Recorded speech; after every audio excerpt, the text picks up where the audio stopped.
Mid-century Hollywood operated on a single iron commandment: bury your truth so deep that even God couldn't find it. For these legendary leading men, the stakes weren't merely professional, they were existential. Each one carried the crushing weight of a Catholic upbringing that declared their very nature a mortal sin, while simultaneously performing heterosexual desire for a global audience of millions. When the closet collided with the confessional, it didn't just produce private suffering, it produced cinema's most electrifying, most devastating, most deliberately hidden human drama. These weren't simply actors playing roles. They were men performing their entire lives, 24 hours a day, 365 days a year, with no intermission and no curtain call. If you've ever wondered what it truly cost to manufacture a golden age, you're about to find out. Subscribe now and step into the shadows with us. It's considerably easier on the soul than confession, and considerably more honest than anything Hollywood ever admitted publicly. Ross Alexander died on January 2nd, 1937. In the barn of his San Fernando Valley home, a self-inflicted gunshot wound ending a life that had barely begun at 29 years old. Before the machinery destroyed him, he had appeared in A Midsummer Night's Dream and Captain Blood opposite Errol Flynn under his Warner Brothers contract, a genuinely promising career assembling itself with real momentum. He had been raised Catholic. He was gay. His first wife died by suicide in 1935, a catastrophe that would have broken most men entirely, and his second wife married him with full knowledge of what he was, prepared to maintain the required fiction for as long as the studio needed her to. What happened in the months between that second marriage and that barn is not fully documented, and perhaps the gap in the record is itself the most telling detail. What is documented is this: the accumulated, compounding pressure of performing a false identity every waking moment, the managed image, the concealed desires, the Catholic conviction that his very nature was an abomination before God, had produced a man who simply could not continue. His story sits at the extreme end of what this system was genuinely capable of doing to a human being. The machinery that managed these men was not simply controlling. For some of them, in certain periods, it was functionally lethal. Alexander did not survive the crushing, and his tragedy forces us to reckon honestly with what the Golden Age actually cost the men who built it. Anthony Perkins was 5 years old when his father died, and that absence, cold, absolute, and permanent, organized everything that followed. He was raised in an emotional landscape of unmet need and cold demand that produced in the adult man a quality of perpetually visible internal conflict, a nervous, apologetic energy that inflicted every single performance he ever gave, and made Norman Bates, when Hitchcock offered him the role in 1960, feel less like a character he was being asked to play, and more like a version of himself he had been unconsciously rehearsing for years.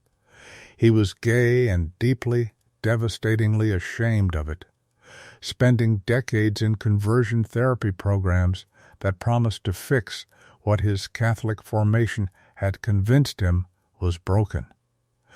He maintained sustained relationships with men, including Tab Hunter in the late 1950s, in conditions of absolute concealment, the kind of concealment that hollows a person out over time. He married Barry Berenson in 1973 at the age of 41, telling her before the ceremony that he was gay. She later said she had not fully understood what he was telling her. They had 2 sons. Psycho made him immortal and simultaneously imprisoned him inside a single performance, every subsequent role existing in the gravitational shadow of a character he had played in 1 year of a long career. He was diagnosed with HIV during the filming of Psycho 4th in 1990 and told almost no one. He died on September 12, 1992, of AIDS-related complications. His condition kept private to the absolute end. His death announced by his family after the fact. The deep, unresolved shame at the center of his psychology, the thing his biographer identified as the organizing force of his entire inner life, translated directly into the specific quality of suffering that made his performances unforgettable. Private anguish became public art. It is one of the most disturbing bargains Hollywood ever quietly struck. Charles Laughton arrived in Hollywood from England with a face that no publicist on earth could have manufactured, and a talent so vast it required no manufacturing whatsoever. He was round and peculiar-looking and vocally extraordinary, capable of a dramatic range that most of his contemporaries couldn't approach from either direction, and he won the Academy Award for Best Actor in 1933 for The Private Life of Henry VIII, with a performance of such ferocious anarchic humanity that it still feels modern.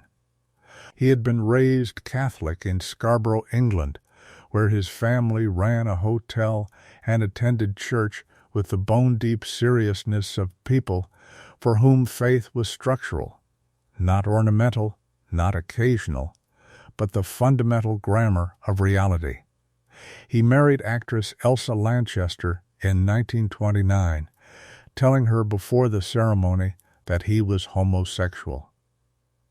She later said she had understood this with considerably less clarity at the time than she understood it in retrospect, which is perhaps the most diplomatically devastating sentence in Hollywood memoir history.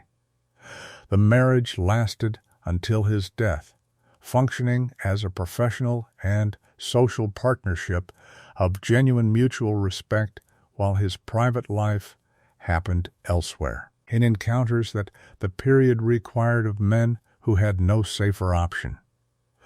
The specific texture of torment in Laughton's work, the quality of self-reckoning that runs through even his most triumphant performances like a fault line, has been attributed to many things by scholars and biographers, and all of those attributions are probably partially true.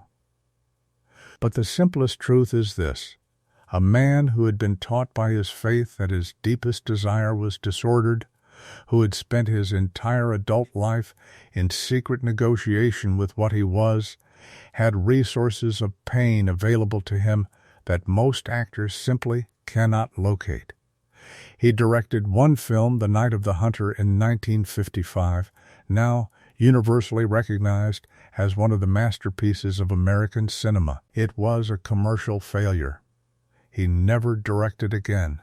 He died in 1962, and the faith that had shaped his suffering received no final documented reconciliation. Van Johnson was red-haired and freckled and possessed of a quality of cheerful, accessible American ordinariness so convincing that it made him one of the most popular stars of the entire 1940s. He was MGM's wholesome wartime idol, the boy next door at precisely the historical moment when the boy next door was the single most potent symbol American culture needed, and he performed that symbol with such seamless, sunny conviction that the performance itself became the product. He had been raised Catholic in Rhode Island, the faith functioning primarily as cultural identity, as the rhythm of the liturgical year and the moral grammar absorbed in childhood, carried forward without the acute existential crisis that destroyed some of his contemporaries. His sexuality was understood within Hollywood's inner circles, with the industry's characteristic combination of complete knowledge and absolute public silence. He was linked romantically to fellow actor Keenan Wynn, and when studio pressure demanded that one of them formalize a heterosexual relationship for public appearances, it was Johnson who married Keenan's ex-wife, Evie. An arrangement that every single person involved understood completely and participated in willingly, because it was simply the price of operating at the scale at which they were operating. What makes Johnson genuinely distinctive in this company is not the philosophical sophistication of his suffering or the magnitude of his artistic legacy, but the specific, almost clinical efficiency of his management strategy. The red hair and freckles, the ordinary face, the quality of accessible, cheerful innocence, these were constructed into a public symbol so carefully, so thoroughly, that the studio protected it with extraordinary ferocity, precisely because its entire commercial value depended on being believed without question. He lived to 92, dying in 2008, outlasting virtually everyone who had been part of that world, carrying his secrets across nearly a century of American life. Sal Mineo was born in the Bronx in 1939 to a family of Italian coffin makers, an origin story so darkly ironic it sounds invented, and by the time he enrolled in the Quintano School for Young Professionals, he possessed a raw, hyper-vulnerable energy that mid-century cinema genuinely did not know how to categorize or contain.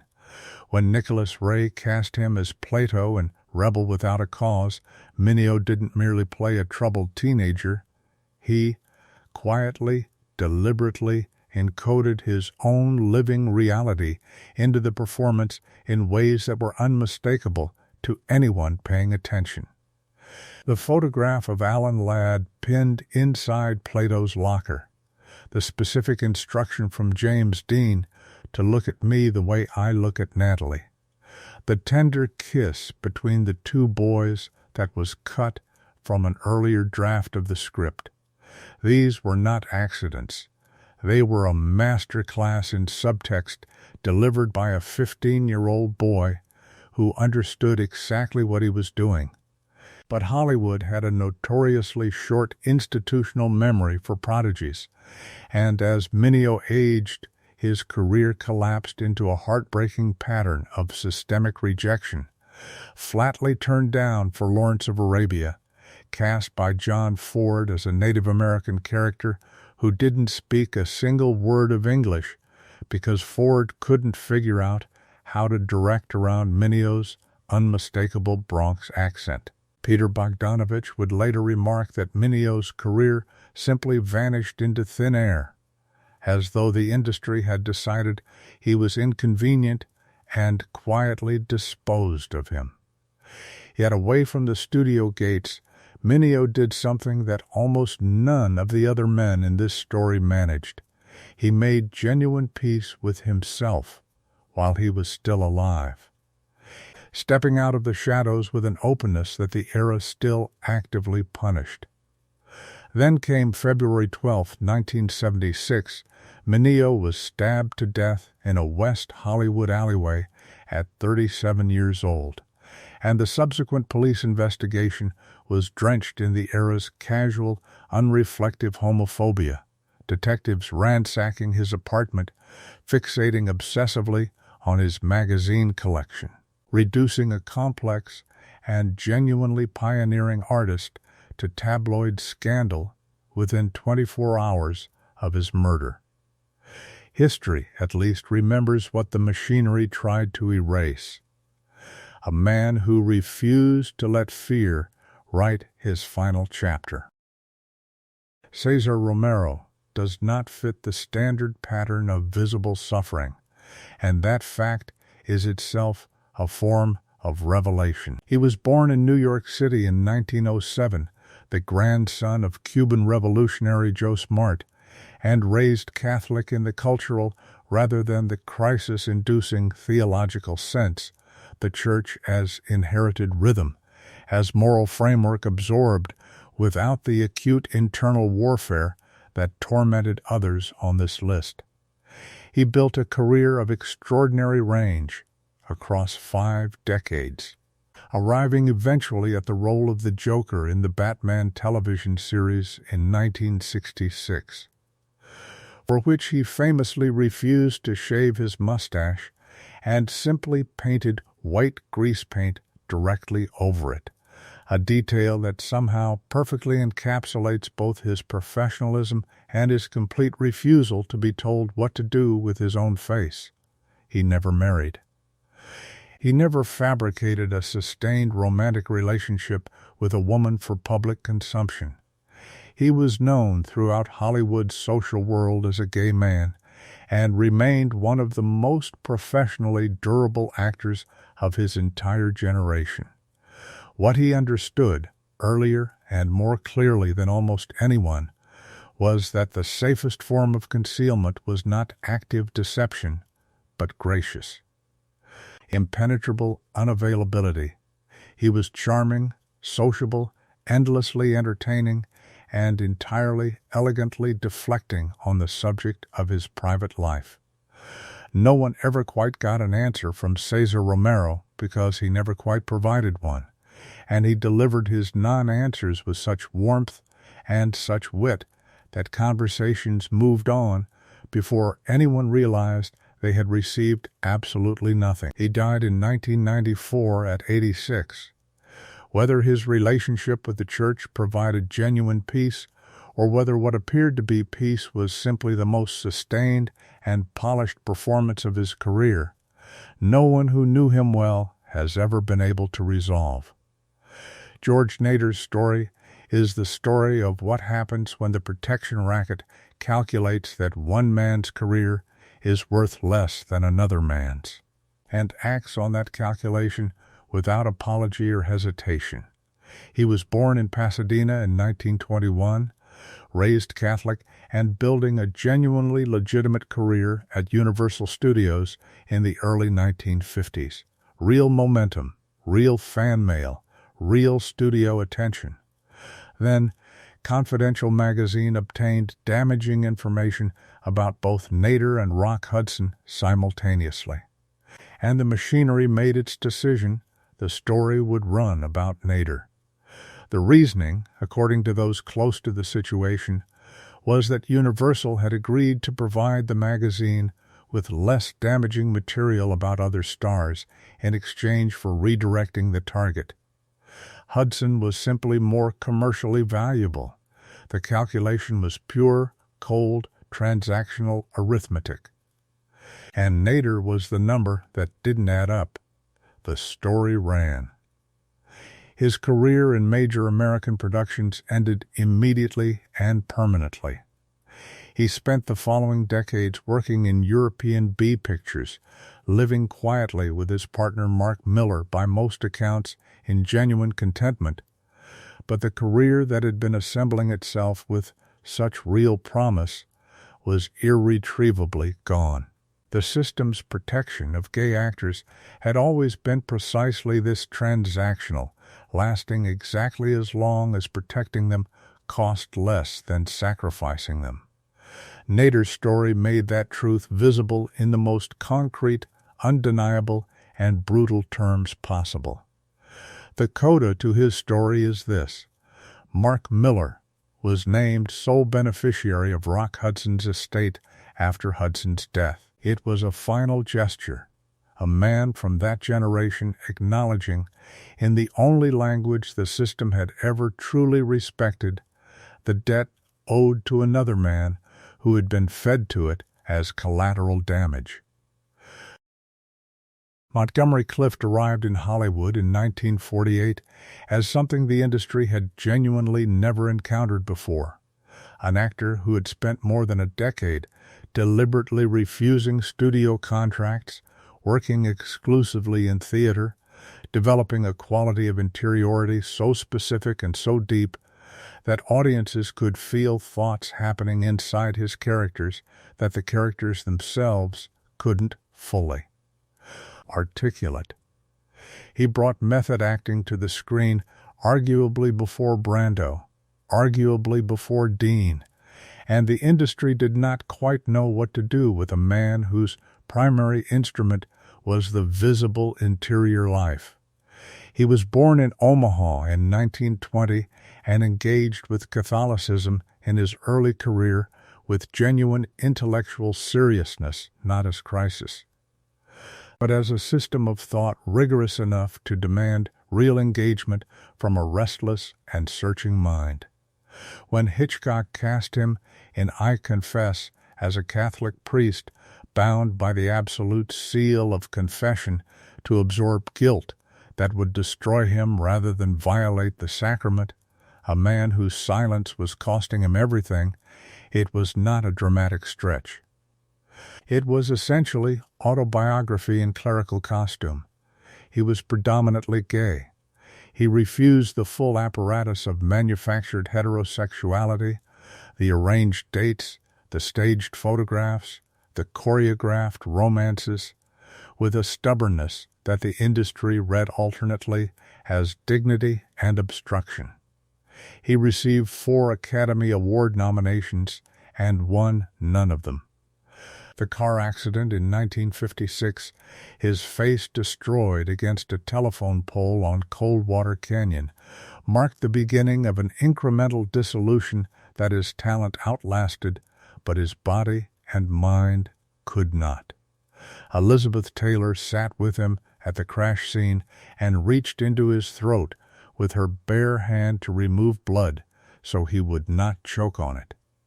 She described him publicly, without hesitation and without euphemism, as gay at the 2000 GLAAD Awards. She was the person who had seen all of it, every moment of it, and chose every time to stay. He died in 1966 at 45. Farley Granger was 19 years old when Hitchcock cast him in Rope in 1948, and he brought to the screen something slightly uncertain in his expression that read as vulnerability, which was, in fact, the accurate outward record of a young man not yet certain what his life would require of him, or what it would cost. He had been raised Catholic, the faith sitting more loosely on him than on some of his contemporaries, but contributing nonetheless the familiar architecture of guilt, the deeply embedded sense that desire was a moral category, that what he felt carried implications extending far beyond the personal.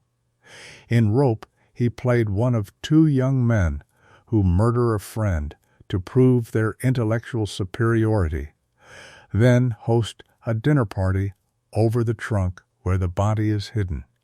The film's homosexual subtext, the killers as lovers, the crime as a form of intimacy.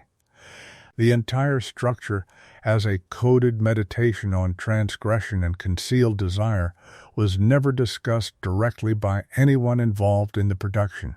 It did not need to be. Granger understood exactly what he was playing. Hitchcock understood precisely what he was filming. Granger spent decades living with writer Arthur Laurents and came out publicly in his 2007 memoir, Include Me Out, writing about his relationships with both men and women with a directness that the decade of the memoir's publication made finally possible, and that the decade of his greatest fame had made utterly, dangerously unthinkable. He described his life as one built on his own terms. He died in 2011. The memoir was his account of himself, and he was the one who got to write it, which is more than most of these men were ever permitted. Tab Hunter was born Arthur Andrew Kelm in New York City in 1931, the son of a Jewish father and a German Catholic mother who sent Arthur and his brother Walter to Catholic school and shaped in the younger boy a devotion that would persist, in some form, for most of his life. That devotion was tested almost immediately. His choirmaster began touching him inappropriately. At 14, he had a consensual encounter with a man and spent weeks in genuine agonizing confusion about whether what he had felt was a sin, and if it was, what that made him at the level of his soul. By his early 20s, Arthur Kelm had become Tab Hunter, yet another creation of Agent Henry Wilson, yet another meticulously manufactured image of accessible American masculinity, and Warner Brothers signed him with the speed of an institution that recognized a perfectly engineered product. When Confidential magazine published a story in 1955 linking him to an arrest at an underground gay party in Beverly Hills, the studio machinery went to work with practiced efficiency, and Hunter survived the exposure because, as he later said with devastating precision, no one wanted to believe it. America's golden boy simply could not be that. Crucially, unlike almost every other gay actor of his generation, Hunter refused to burden any woman with a sham marriage. He had been raised Catholic, and however fractured his relationship with the institutional church had become, something in the sacramental weight of marriage held within him a conviction that there was something genuinely, irreparably wrong at the level of the soul about entering one without meaning it. He told his story in his 2005 memoir, Tab Hunter Confidential, while living with his partner Alan Glazer, a relationship that ultimately spanned more than 35 years. He described himself near the end as openly gay, a devout Catholic, and serene. Whether those three identities are actually compatible is a question the institutional church has never satisfactorily answered. Tab Hunter appears to have answered it to his own complete satisfaction. He died on July 8, 2018, at 86 years old. Rock Hudson. The name itself was a fiction, assembled from whole cloth by an agent who understood that the market required not a person but an architecture. Roy Harold Scherer, Jr. arrived from Winnetka, Illinois, tall and broad-shouldered and almost geometrically beautiful, and his agent Henry Wilson understood with absolute commercial clarity what needed to be built around that face. Rock Hudson, the name of a man women were supposed to want and men were supposed to want to be, was the result. Hudson had been raised Roman Catholic and later called himself an atheist, and the distance between those two positions represents the entire interior drama of his life compressed into a biographical data point. Wilson constructed not merely a career, but a complete and interlocking fiction of heterosexuality. Hudson paired publicly with the most desirable women in Hollywood. His image managed with the precision of a military operation. When the threat of exposure grew genuinely serious, Wilson arranged for Hudson to marry his own secretary, Phyllis Gates. The marriage lasted 3 years and served its purpose with cold efficiency. In practice, Hudson's Beverly Hills home, known within his circle as the Castle, was the unchallenged center of a gay social world that existed in complete parallel to his public image, two entirely separate realities operating simultaneously and never officially touching. He had a sustained relationship with Lee Garlington, whom he described to his biographer as the one true love of his life. Garlington did not learn this until after Hudson's death. He wept when he found out. In 1985, Hudson's publicist confirmed publicly that he had AIDS, the first major celebrity in the world to have that confirmation made public. The disclosure was not voluntary in any meaningful sense. His condition had become physically visible beyond any possibility of continued management, but the effect was seismic. AIDS had been understood by the vast majority of Americans as a disease belonging to other people. invisible people, people they didn't know and didn't need to think about. Rock Hudson's face made that comfortable interpretation permanently untenable for millions who had watched him on screen and accepted him as the very definition of conventional masculine desirability. A week before his death on October 2nd, 1985, a priest came to his bedside. Hudson confessed. He received communion. He was administered the last rites of the church he had spent decades publicly defining himself against. The institution that had declared his desires sinful received him at the end. Whether that was comfort or irony, only Hudson knew. Spencer Tracy, if mid-century Hollywood had a functioning altar of self-destruction, Tracy didn't merely sit in the front pew. He built the altar, consecrated it, and presided over it for 4 decades with the grim dedication of a man who had been trained for exactly this kind of suffering.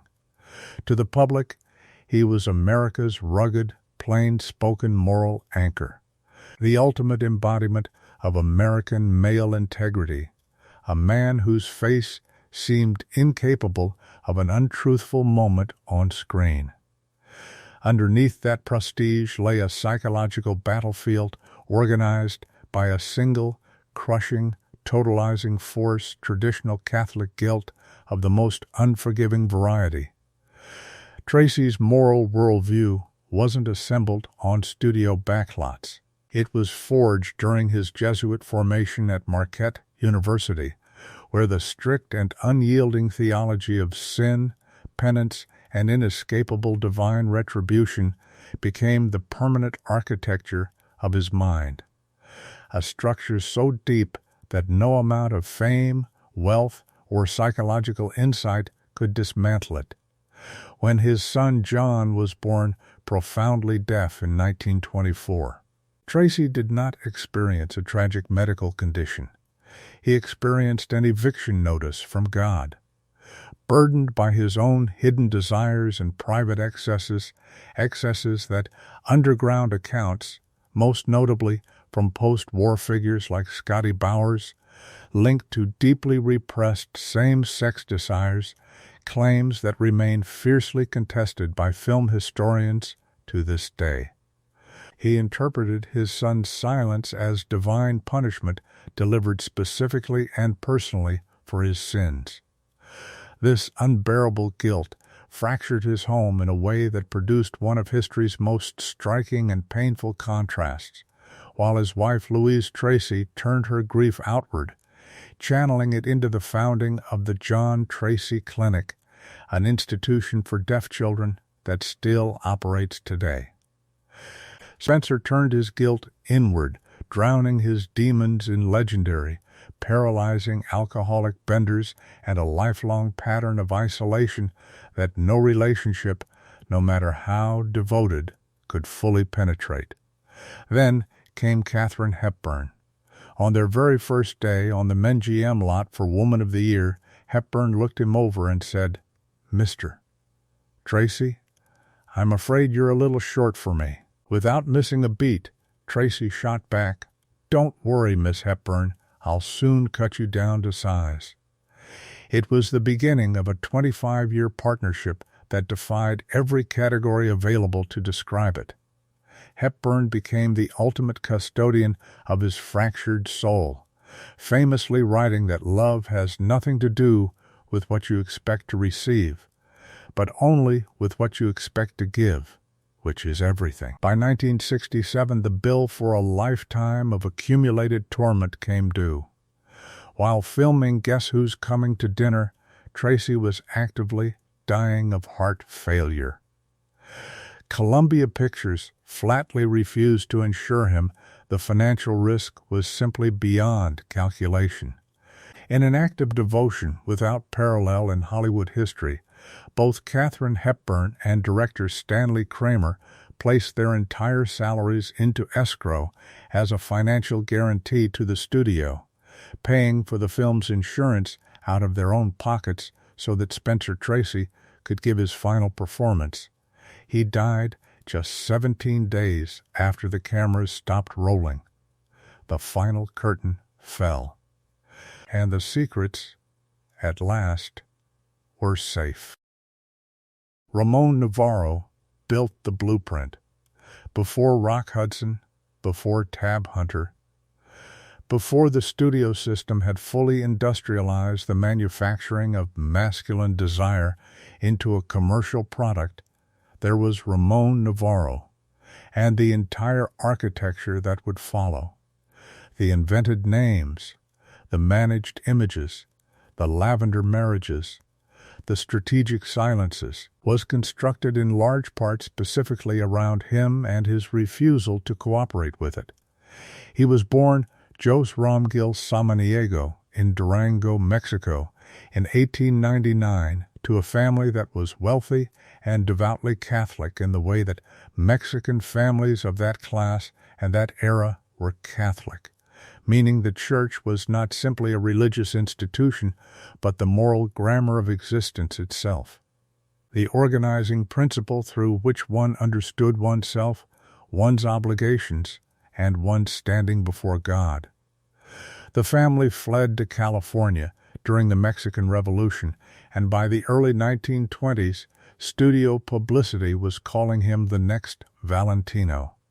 MGM cast him as the lead in the 1925 Ben-Hur, and he was earning over $100.